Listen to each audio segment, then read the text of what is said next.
Welcome back to Novoglan product updates.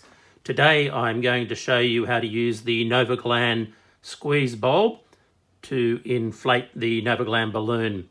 Assuming that you've used the guide rod to insert the balloon under the foreskin, remove the guide rod and then simply take the stopcock and put that in the back with the tap in the open position, straight line, and then what we're going to do is just inflate this balloon to the level we're comfortable with, and once that's been inflated, simply adjust the stopcock and 1-2 turns, and there you have it. The balloon is inflated to the pressure you require, and it sits there until you're ready to remove that. And it's as simple as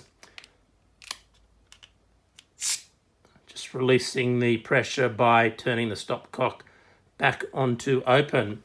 There you have it, the Novoglan squeeze bulb, which makes life very easy to get the right pressure to stretch your foreskin. Contact customer service for additional information.